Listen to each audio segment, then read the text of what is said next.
Thank you for this kind introduction.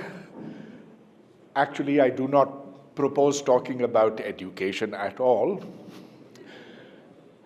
I want to instead engage with a problem that I think is extremely important today. And that is the extreme disparity of wealth that we see in the world around us. The world's rich are very, very rich, and the poor are very poor. This trend is in fact accelerating. Look at the world's richest man and the amount of wealth that he commands. Elon Musk is presently worth something like $600 billion, which is 0.6 trillion. Pakistan's gross national product is about 400 billion, that is 0.4 trillion.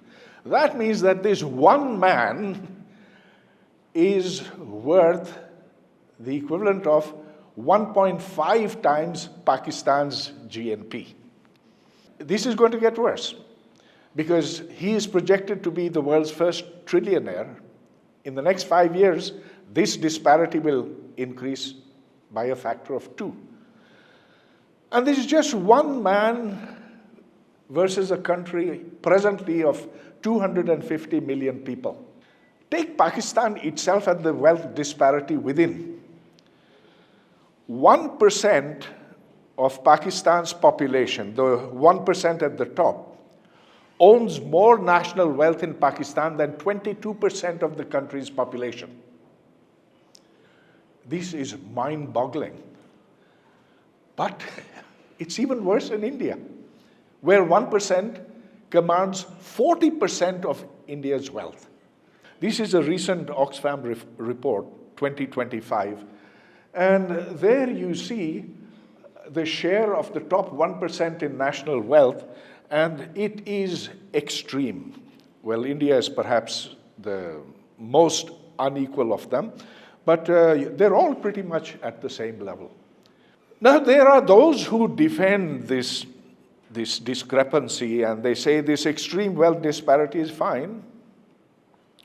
They do so on various grounds. They could take a religious argument that this is the way that God made it. आपकी तकदीर में लिखा है कि आप अमीर होंगे या गरीब होंगे, इससे आप लड़ नहीं सकते. A view that is often promoted in Pakistan, but it's not unique to Pakistan. There are versions of Christianity which say pretty much the same. So the Mormons, for example, they say God is happy when you are richer, and so there's no need for a more equal distribution of wealth. But the more interesting defense of extreme wealth disparity comes from the neo-Darwinists and the libertarians. So libertarianism is a philosophy which is essentially a capitalist philosophy, and it says that the rich are rich because they deserve to be rich. They are the ones who have created the wealth. If these smart people were not there, then this wealth wouldn't exist.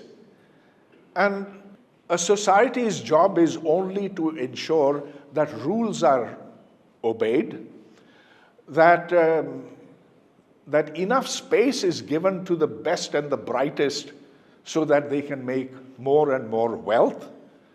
By the way, I should say that neo-Darwinism came at the same time as Darwin himself, which is 1850 something.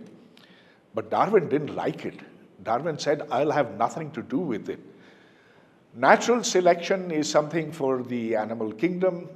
It is we humans who are endowed with a greater sense of responsibility, and he did not at all go along with the neo-Darwinists of his time. Now, what is the problem with this way of thinking? Let's take a simple example. Take a matchstick. A matchstick is a little piece of wood with a little bit of chemical at the top, which when you strike it this way, explodes into flame. How many people do you think were involved in making that matchstick?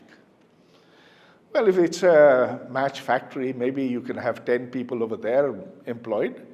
But the idea of the matchstick actually goes far back into history.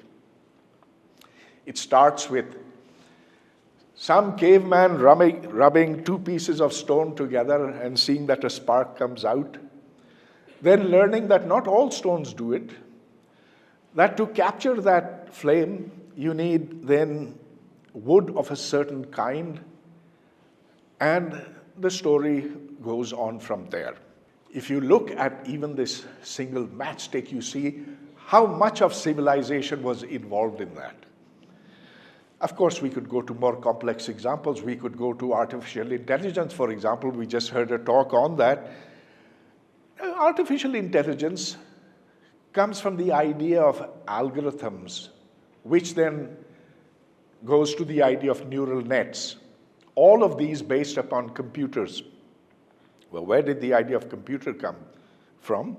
And what makes the computer possible? There are so many things over here that are involved. Inside every computer, you have silicon chips. Within those silicon chips, there are electrons that move in very particular ways. To be able to control those electrons in that chip, you have to know quantum mechanics. Quantum mechanics made it possible to have those chips, the transistor. Who invented quantum mechanics? Okay, I could say Schrödinger, Heisenberg, Bohr, etc. But who before them? You couldn't have had it without Maxwell. You couldn't have had it without Newton. And Newton would be powerless if he didn't know about the observations of Tycho Brahe, then of the Muslims who preceded them, and then of the Greeks who came before the Muslims. And you could go back to the Chinese, to the Indians, to the Babylonians, and you see that the understanding of physics, the understanding of science owes not to any one civilization, not to any one people, but to the entirety of humanity. Okay, so all this is condensed into our understanding of how electrons move inside metals, inside semiconductors. And that gives us then the wherewithal of creating those chips, which then make computers on which you can run AI programs, etc. So, all the wealth that exists today is built upon a social scaffolding. You know, when you make a building, there's a scaffold around it. And that scaffold has been put by the billions and billions of people who have inhabited this earth. Therefore, the wealth cannot belong to just a handful of people. What's wrong if just a handful of people have the wealth? What's the problem with that? A lot. Because when you have people owning that amount of wealth, they have that amount of power, which means that they can make rules within that society so that they become even more powerful, and then they are in a position where they can monopolize the entire society. They can go and destroy its institutions or create new ones. And you can see the amount of devastation that has happened through this one person, Elon Musk, who went and he took actually a chainsaw and he walked around Washington destroying all the departments of the US government over there. The idea of democracy is negated by these extreme inequities of wealth. People lose faith in the system because we humans are endowed with an innate sense of justice, of fairness. So, in a society where there are extremes of wealth, you find that people lose faith in that system. They feel that that injustice has been done to them. They therefore do not participate in the institutions of that society. They tend to cheat. In Pakistan, for example, you find that you have a very low rate of tax to GDP, perhaps the lowest in the world, 10%. Why? Because they see the inequities around them. They see the rich being very, very rich. And it's not just the wealth, it's justice too, which then goes in that proportion. Therefore, it is very important now, as citizens of Pakistan and as citizens of the world, to demand that the world become more equitable. But how do you go about doing this? One idea is through revolution. The idea that Karl Marx, gave 150 years ago, which inspired millions across the globe and which created communist movements that succeeded in Russia and China. But as we saw over there, this did not lead to an elimination of inequities, maybe they were not extreme wealth inequalities, but certainly there was a huge difference in the power that was held by different groups of people. And by and large, that experiment has now ceased to motivate peoples around the world. Instead, for a long time now, there has been the belief that social democracies must be strengthened and that they can address the problem of wealth inequality through fair and transparent taxation. Now, taxation is paying your due to society. And as I have tried to say earlier, you and I are products of society, and there is no such thing as a loner who can take everything, because that entire social scaffolding has created the situation where that person could become wealthy. In effect, the rich man is drawing upon the entire experiences of humanity, and in particular of those around him, in having achieved that level of wealth. Hence, fair, adequate taxation to be decided by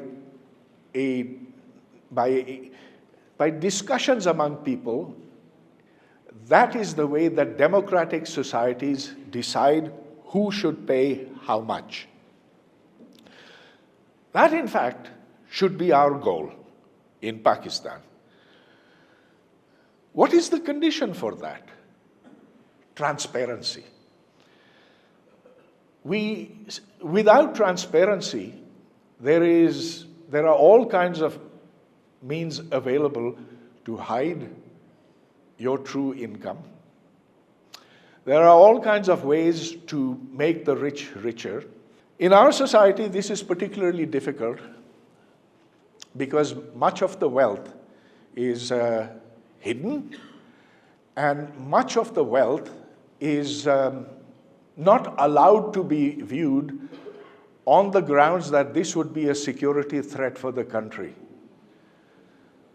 Our country, Pakistan, is perhaps unique, there might be others, where national security is used to hide the enormous acquisitions of a prime asset, by which I mean land, You are not allowed to question what retired military officials are worth. What is their retirement package? Where is their wealth placed? There is a provision in the Constitution which allows for free acquisition of knowledge, that which concerns the public good, but try and use it, and I'm afraid you will not be able to find out what our generals are worth, where they have placed their assets. This is treated as a national security secret on par with where Pakistan's nuclear weapons are, where they are placed and are doctrines for use. But in fact, this is something that citizens should know, must know.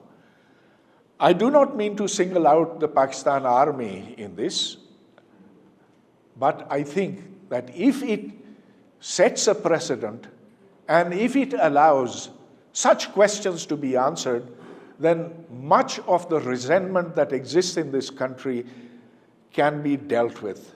What we are seeing now is insurgencies in various parts of the country, and the way to handle that is through transparency, through making Pakistan more equitable for all its people. Thank you very much.